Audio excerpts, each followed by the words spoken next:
You come here in this beautiful place, accompanied by your family, your relatives, your friends, to speak what are arguably amongst some of the most solemn and the most serious words that either of you will ever speak in all your life.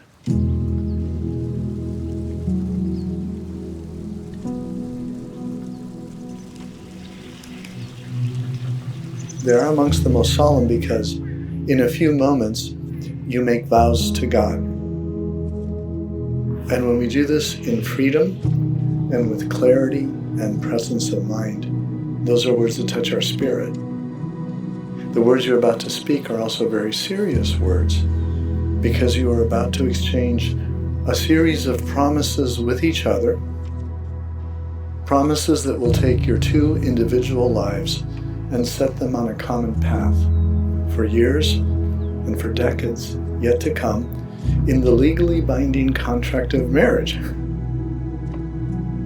And so all these people who know and love you could scratch their head with wonder and ask, why would anybody do that?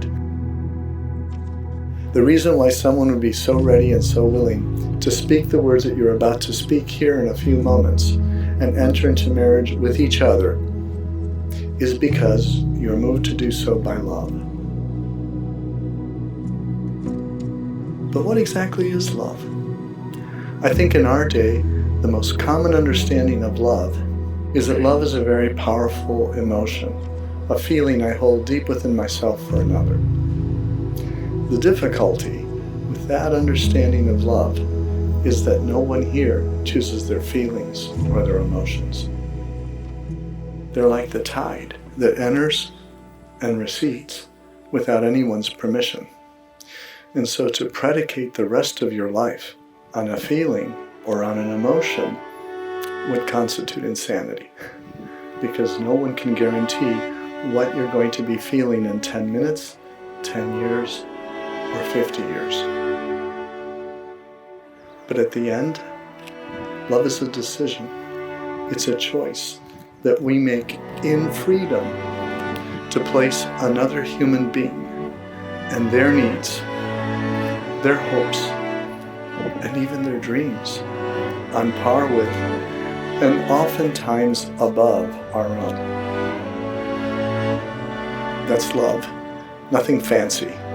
Just real people in the ordinariness of daily life who make that decision to be there with and for each other, to face the headaches, the heartaches, and the setbacks that unfortunately are part of every human life together, and to savor the laughter, the joys, and the little triumphs that come into each of our lives together.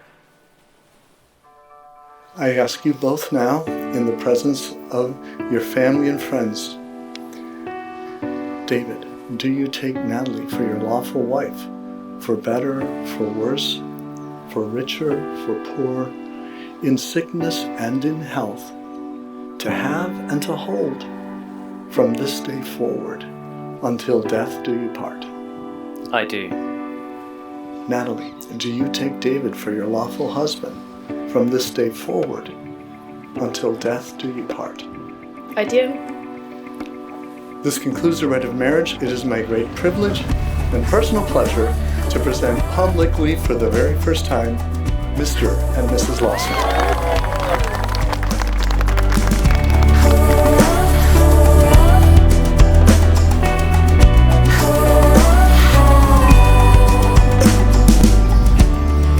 To my incredible wife, I feel like I found the most amazing partner to join me on this crazy journey we're on together. You laugh at my dad jokes, you hug me when I'm down, you make me feel so lucky, so loved, and so fortunate. I really hope to spend the rest of my life trying to make you feel as happy as you make me. Now, to all of you here tonight, it's something that's really important to us both. Even though we live far away from so many of you, it doesn't mean that you're far from our thoughts or our hearts. Now, in the words of the late 20th century poet Noel Gallagher, let's get drunk and have a party.